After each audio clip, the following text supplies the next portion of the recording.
we are going to learn the first chapter of chemistry for class 12, that is solid state. तो आज हम लोग solid state ये chapter पढ़ेंगे. Solid state को कैसे डिफाइन करेंगे? How will you define a solid state? The state in which the constituent particles are bonded to each other by strong force of attraction is called the solid state. जो भी constituent particles है वो strong force of attraction से एक दूसरे को attach रहेंगे. What are the characteristics of solid state? Let us see. The first characteristic is definite shape, volume, non compressible and rigid. किसी भी सॉलिड को अगर लेते हैं, ठीक है, एक स्टोन अगर ले लिया तो इसका जो वॉल्यूम है वो चेंज नहीं होगा, इसका जो शेप है वो भी चेंज नहीं होगा, plus it is non compressible, इसे कंप्रेस नहीं कर सकते, and it is rigid. Rigid means it is strong. Secondly, strong intermolecular forces of attraction. अगर एक स्मॉल पोर्शन भी सॉलिड का अगर कट करते हैं तो वो स्मॉल पोर्शन में भी नंबर ऑफ मॉलिक्यूल्स प्रेजेंट रहेंगे और उनके बीच में जो भी फोर्स ऑफ अट्रैक्शन रहेगा वो भी बहुत ज्यादा स्ट्रॉन्ग रहेगा. Strong intermolecular forces of attraction. Third, constituent particles are atom, ion और मॉलिक्यूल. जो भी कॉन्स्टिट्यूएंट पार्टिकल्स है, सपोज अगर NaCl का एग्जाम्पल लेते हैं, NaCl is a common salt. NaCl में Na plus ion, Cl minus ion present रहेंगे. Then so it is a ionic solid क्योंकि वो आयन से बना हुआ है. देन एटम, कुछ ऐसे सॉलिड्स है जैसे मेटल्स है, मेटल्स में एटम्स होते हैं और फ्री इलेक्ट्रॉन्स होते हैं. तो जो पार्टिकल्स है वो एटम्स और फ्री इलेक्ट्रॉन्स मेटल्स में प्रेजेंट रहते हैं, तो उसे मेटेलिक सॉलिड कहते हैं. देन मॉलिक्यूल, मॉलिक्यूल भी हो सकते हैं.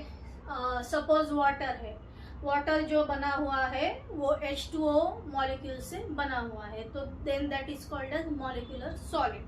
तो ये जो पॉइंट है, constituent particle are atom, ion और मॉलिक्यूल, ये इस तरह से एक्सप्लेन किया गया है. Then the intermolecular distance of separation is the shortest. अगर दो मॉलिक्यूल्स के बीच का जो डिस्टेंस है वो बहुत ही कम होता है, इसीलिए उसे क्या बोलते हैं? कॉम्पैक्ट. जो सॉलिड का अरेंजमेंट होता है that is the compact arrangement. Then all pure solids have sharp melting point.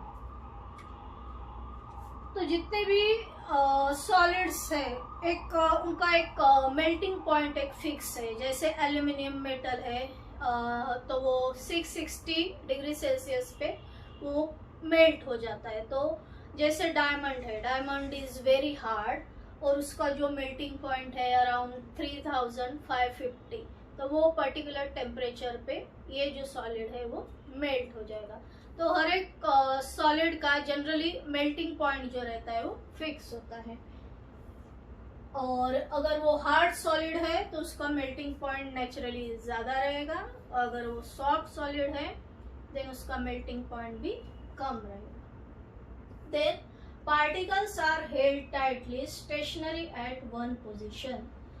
Naturally compact arrangement है, इसीलिए जो भी पार्टिकल्स है सॉलिड के वो टाइटली अरेंज रहेंगे and stationary at one position. जैसे अगर अपन बस में ट्रैवल कर रहे हो और बहुत ज़्यादा क्राउड है तो एक जगह से कुछ स्पेस नहीं है तो एक जगह से दूसरी जगह एक आदमी मतलब जा नहीं सकता है, उसी पोजीशन पे स्टेशनरी रहना पड़ेगा.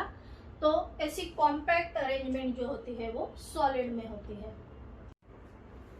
Now solids are of two types. एक जो फर्स्ट टाइप है that is crystalline solid, second type is amorphous solid. अभी ये क्रिस्टलाइन सॉलिड क्या होते हैं? See the first part, regular arrangement of constituent particles for long range, regular arrangement of constituent particles for short range. Crystalline solid के जैसे example मैंने बताए थे NaCl, KCl, ये सब क्रिस्टलाइन सॉलिड है। एमॉर्फस सॉलिड क्या होते हैं, जैसे ग्लास है, रबर है, प्लास्टिक है, ये सब एमॉर्फस सॉलिड है। और इन एमॉर्फस सॉलिड में there is no regular arrangement of constituent particles. जैसे अगर ग्लास का स्ट्रक्चर देखते हैं, सी द फर्स्ट स्ट्रक्चर, ये जो स्ट्रक्चर है इसमें प्रॉपर देखो हर एक रिंग में ऐसे 12 एटम्स प्रेजेंट है, एक परफेक्ट अरेंजमेंट है। This is a crystalline solid and it is the quartz जो स्टोन होता है उसका स्ट्रक्चर है। Second structure is the structure of glass. इसमें कुछ भी ऐसे परफेक्ट ऑर्डर नहीं है, कहीं कुछ ऐसे 10 से ज्यादा एटम्स रहेंगे या कहीं 10 से कम एटम्स, 5 एटम्स या 6 एटम, तो ऐसे कुछ परफेक्टली ऑर्डर स्ट्रक्चर नहीं है। तो ये जो टाइप के सॉलिड्स होते हैं उनको बोलते हैं एमॉर्फस सॉलिड। तो ये जो स्ट्रक्चर है ये ग्लास का स्ट्रक्चर है। जैसे अगर चॉक का भी एग्जांपल लेते हैं, ठीक है, this chalk is also amorphous solid. Crystalline solid में क्या होता है कि कुछ ऐसे क्रिस्टल्स प्रेजेंट रहते हैं, और जैसे शुगर के क्रिस्टल्स जो होते हैं वो क्यूबिक टाइप के क्रिस्टल्स होते हैं। लेकिन एमॉर्फस सॉलिड में क्रिस्टल्स नहीं प्रेजेंट रहते, जैसे टाल्कम पाउडर है, ठीक है।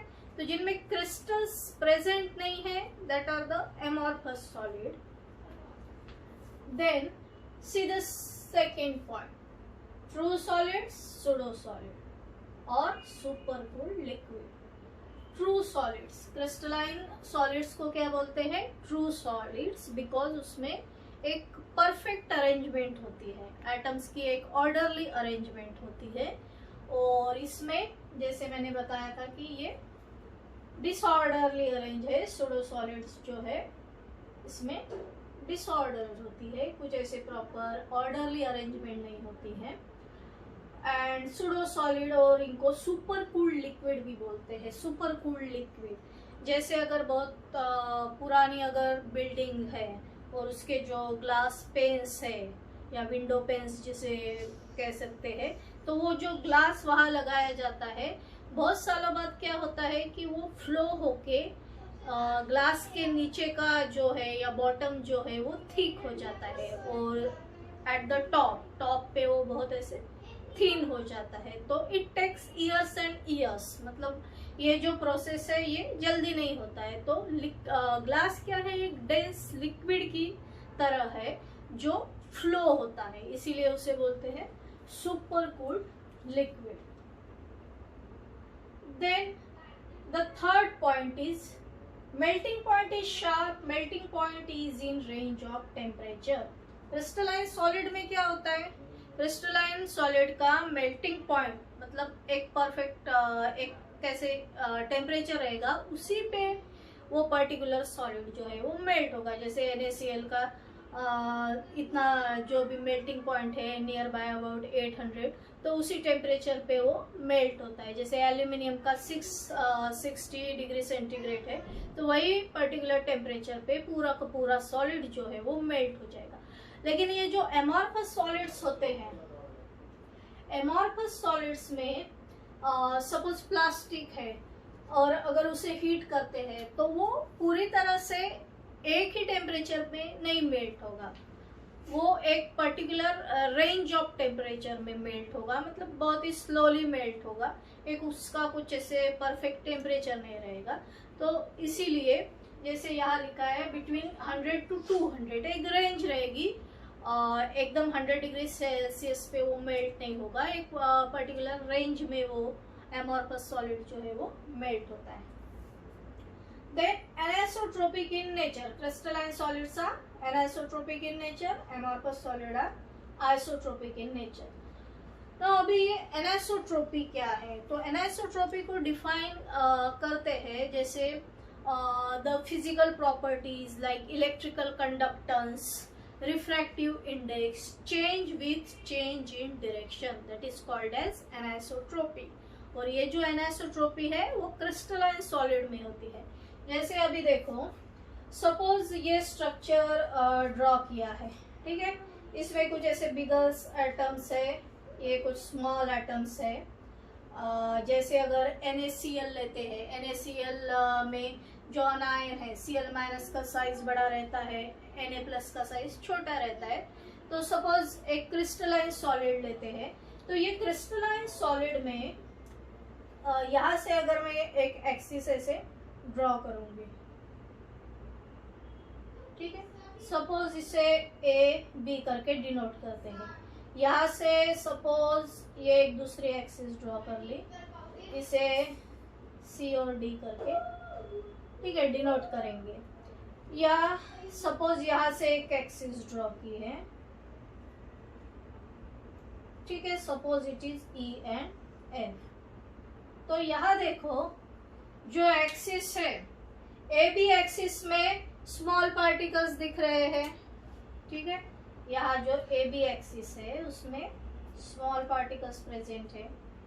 ये जो CD एक्सिस है इस पे बिग पार्टिकल्स प्रेजेंट है। और ये जो EF है इसमें स्मॉल बिग इस टाइप का अरेंजमेंट है।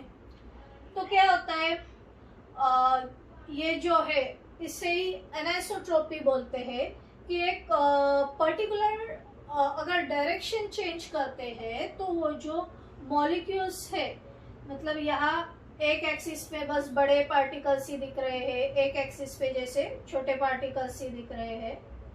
तो अगर कुछ फिजिकल प्रॉपर्टीज ऐसी है कि जिनका अगर मेजर करना है, फॉर एग्जांपल ये लेते हैं रिफ्रैक्टिव इंडेक्स।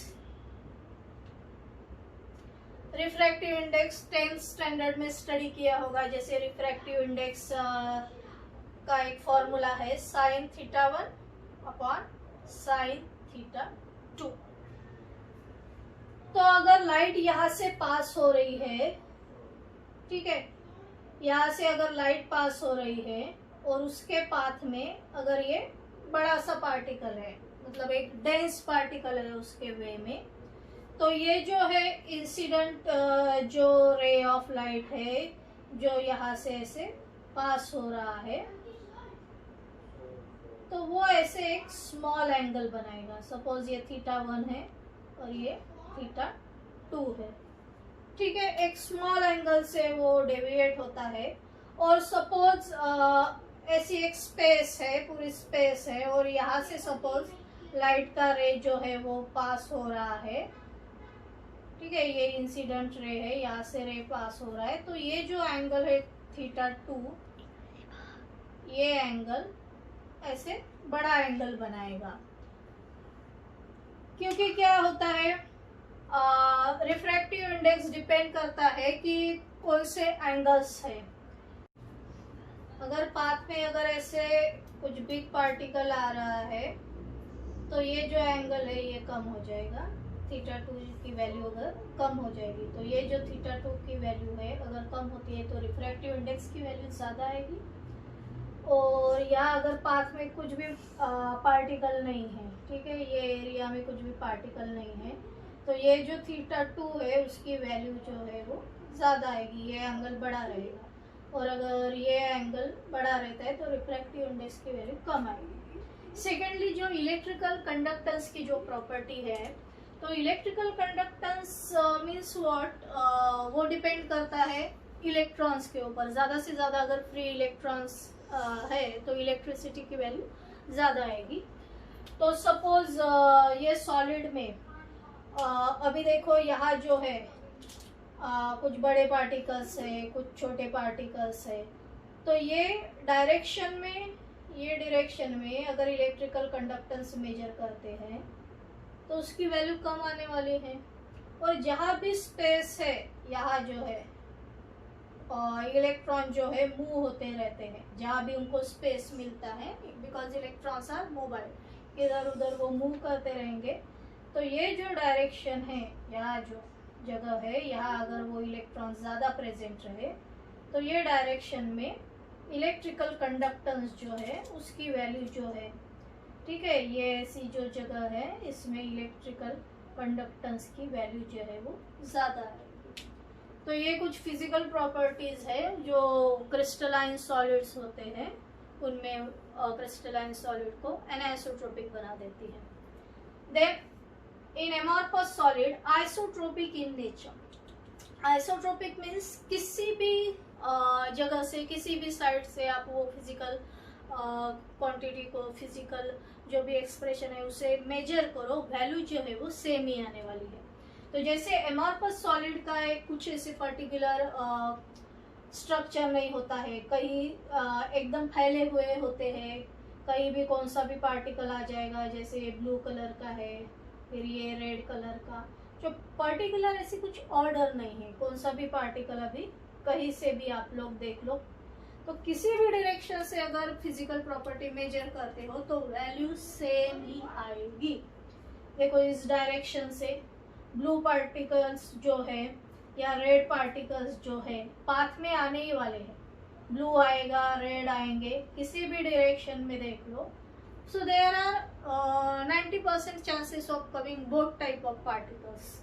तो एमॉर्फस सॉलिड में क्या होता है, किसी भी डायरेक्शन से पर्टिकुलर फिजिकल प्रॉपर्टी की जो वैल्यू है वो सेम ही आने वाली है. तो that's why it is said that they are isotropic in nature. अभी इसके कुछ एग्जांपल्स है, जैसे NaCl, ठीक है, क्वार्ट्स जो मैंने स्ट्रक्चर दिखाया था आप लोगों को, KCl, ZnS, तो जितने भी सॉल्ट्स है these are all crystalline solids. And इसके एग्जांपल रबर है, ग्लास है, या प्लास्टिक भी लिख सकते हो. तो इस तरह से सॉलिड जो है वो 2 पार्ट्स में डिवाइड किया गया है.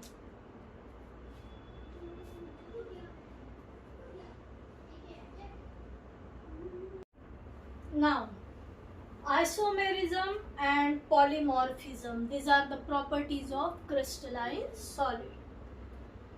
Isomorphism, 2 or more substances having the same crystal structure are said to be isomorphous. Example, NaF and MgO, sodium fluoride and magnesium oxide.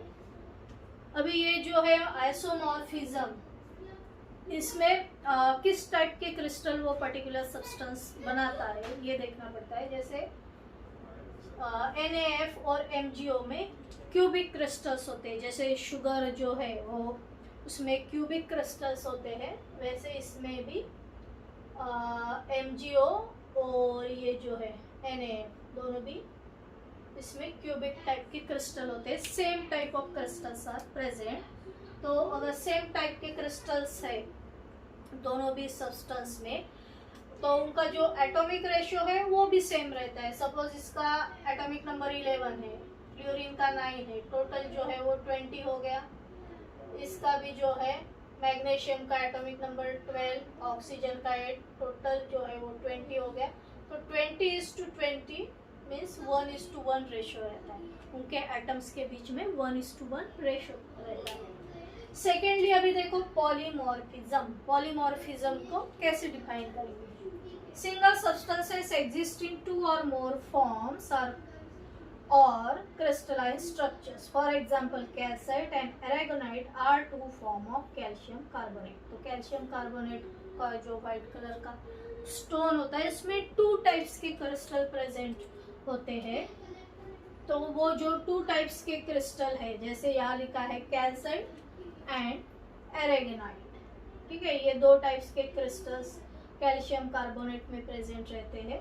2 type के क्रिस्टल्स मीन्स अभी इसमें जो प्रेजेंट है, एक तो इस तरह से ऑर्थोरोम्बिक शेप का क्रिस्टल होता है, ठीक है, ऐसे orthorhombic,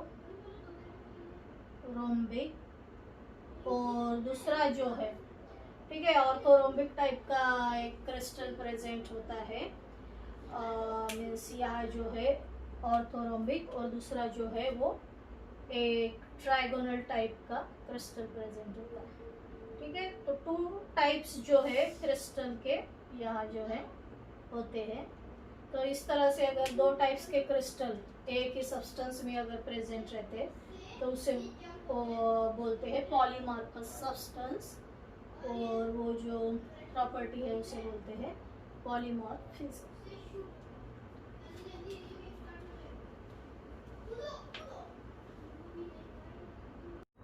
Now The crystalline solids are of different types like ionic solid, covalent solid, molecular solids and metallic solid.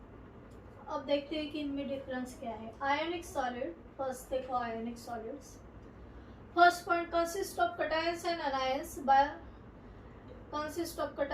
anions ए अणु कट कर ले तो अभी क्रिस्टलाइन सॉलिड्स के भी टाइप्स है जैसे ionic solid, covalent solid, molecular solid and metallic solid. First जो है ionic solid consist of cations and anions bonded with coulomb force of attraction. Ionic solid का जैसे मैंने एग्जांपल बताया था NaCl, Na plus Cl minus. Na का size जो है वो छोटा रहेगा because it is a cation. अनायन जो है वो जैसे Cl है, क्लोरीन जो है सोडियम से इलेक्ट्रॉन एक्सेप्ट कर रहा है इसीलिए उसका जो साइज है वो बड़ा रहेगा. तो NaCl is a good example of ionic solid. Then these are bonded with Coulomb force of attraction. जो भी फोर्स ऑफ अट्रैक्शन होता है दो आयंस के बीच में, that is the Coulomb's force of attraction. Secondly hard और ब्रिटल. ठीक है, एक तो वो हार्ड रहेंगे या ब्रिटल भी हो सकते हैं विथ हाई मेल्टिंग पॉइंट. जैसे NaCl का कॉमन सॉल्ट का मेल्टिंग पॉइंट बहुत हाई होता है. Non conductors in solid state and can become good when dissolve in liquid. तो NaCl से अगर इलेक्ट्रिसिटी पास करते हैं तो वो इलेक्ट्रिसिटी कंडक्ट नहीं कर पाएगा. वही NaCl अगर वाटर में डिसॉल्व करते हैं तो वो पर्टिकुलर सॉल्यूशन से इलेक्ट्रिसिटी कंडक्ट होगी. एग्जाम्पल जैसे कि मैंने बताए थे NaCl है, K2SO4 and KCl are all examples of ionic solid. अभी देखो कोवेलेंट सॉलिड्स के बारे में. First point, constituent particles are atoms. ठीक है, कोवेलेंट सॉलिड का एक अच्छा एग्जाम्पल है डायमंड्स. तो डायमंड्स में जो पूरी तरह से डायमंड जो बना हुआ है कार्बन एटम से बना हुआ है.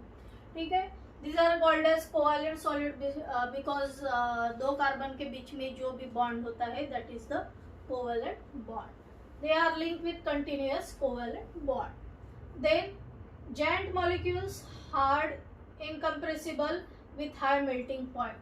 ठीक है, ये जो है कार्बन से बना हुआ जो स्ट्रक्चर है एक बहुत ऐसे जायंट मॉलिक्यूल या एक बड़ा मॉलिक्यूल या बड़ा एक क्रिस्टल बोल सकते हो आप. तो डायमंड जो है एटम्स एक दूसरे को अटैच होके एक बड़ा सा स्ट्रक्चर बनता है और बहुत हार्ड होता है, मेल्टिंग पॉइंट भी हाई होता है और इनकम्प्रेसिबल, नेचुरली हार्ड है तो उसे कंप्रेस नहीं कर पाएंगे. Poor conductors of electricity diamond, example diamond and quartz. तो नेचुरली फ्री इलेक्ट्रॉन्स प्रेजेंट नहीं होते देन तो इसीलिए वो पुअर कंडक्टर्स ऑफ इलेक्ट्रिसिटी है जैसे डायमंड है. क्वार्ट्ज का स्ट्रक्चर मैंने ऑलरेडी आप लोगों को दिखाया है. Then molecular solids, constituent particles are molecule. Molecular solids में क्या होते हैं कि जो भी पार्टिकल्स है या जो भी वो सॉलिड बना हुआ है पूरी तरह से मॉलिक्यूल से बना हुआ रहता है. They are held by various intermolecular forces of attraction. अलग अलग टाइप के फोर्सेस रहते हैं अलग अलग टाइप के मॉलिक्यूल्स में. जैसे weak dipole dipole interaction, example HCl. HCl जो है हाइड्रोक्लोरिक एसिड. अगर ये जो HCl है तो ये जैसे सॉलिड स्टेट में एक HCl का मॉलिक्यूल दूसरे HCl को अटैच रहेगा तो जो भी फोर्स है उसे वीक डाइपोल डाइपोल इंटरेक्शन बोलते हैं. एक HCl का मॉलिक्यूल अगर लेंगे दूसरा HCl का मॉलिक्यूल अगर लेंगे तो एक मॉलिक्यूल का जो क्लोरीन का एटम है वो दूसरे मॉलिक्यूल के हाइड्रोजन के एटम के साथ एक वीक बॉन्ड बनाता है. तो इस तरह से HCl HCl HCl ऐसे वीक बॉन्ड से ये मॉलिक्यूल जो है वो अटैच होते हैं और वो सॉलिड बनता है. डिस्पर्जन और लंडन फोर्सेस, एग्जांपल CH4H2. दो अगर H2 के एटम्स प्रेजेंट है, ठीक है, या H2 का जो मॉलिक्यूल है दूसरे H2 के मॉलिक्यूल्स के साथ बाय डिस्पर्जन फोर्स और लंडन फोर्स से अटैच होता है तो इसमें एक एटम का जो न्यूक्लियस है वो दूसरे एटम के इलेक्ट्रॉन्स को अपनी तरफ अट्रैक्ट करता है. तो ये सब फोर्सेस हम 11th स्टैंडर्ड में डिटेल में इसे स्टडी किया था। Hydrogen bond example H2O NH3। ठीक है, जहाँ भी हाइड्रोजन प्रेजेंट है जैसे H2O के मॉलिक्यूल है या NH3 के मॉलिक्यूल है, तो ये सब H2O के मॉलिक्यूल्स एक दूसरे के साथ अटैच होते हैं। ठीक है, तो उसे बोलते हैं hydrogen bond. Then metallic solid formed by atoms of same metallic element and bonded with metallic bond। तो इसमें सब मेटल्स के एग्जाम्पल आएंगे। मेटल्स का स्ट्रक्चर जो होता है उसमें एटम्स प्रेजेंट होते हैं, फ्री इलेक्ट्रॉन्स प्रेजेंट होते हैं।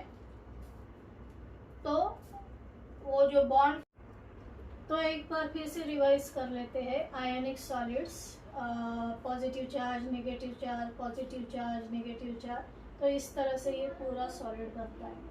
कोवैलेंट सॉलिड का एक अच्छा एग्जांपल है डायमंड का। डायमंड में कोवैलेंट बॉन्ड प्रेजेंट रहते हैं। ठीक है, तो पूरे ये जो एटम्स है ये कार्बन के एटम्स है, तो जितने भी कोवैलेंट बॉन्ड है वो पूरे एक ही क्रिस्टल बनाते हैं या एक ही जाइंट या बिग मॉलिक्यूल बनाता है। देन मॉलिक्यूलर सॉलिड का एग्जांपल सपोज HCl का ले लिया। एक HCl का मॉलिक्यूल है तो दूसरे HCl के मॉलिक्यूल से बाय एक ऐसे बिग बॉन्ड बनाएगा, इसका Cl और इसका H, ये दोनों एक दूसरे को अटैच करते हैं। और यहाँ भी ऐसे बहुत सारे मॉलिक्यूल जो है अटैच होके एक बड़ा सा सॉलिड बनता है। मेटेलिक सॉलिड में पॉजिटिवली चार्ज जो है पॉजिटिव एटम्स प्रेजेंट होते हैं। पॉजिटिव चार्ज जो है न्यूक्लियस का यहाँ दिख रहा है, और ये जो इलेक्ट्रॉन्स है ये मूव करते रहते हैं। ठीक है, so there is interaction between the positive charge and the moving electrons. तो इस तरह से ये जो है मेटेलिक सॉलिड बनता है। Thanks for watching this video.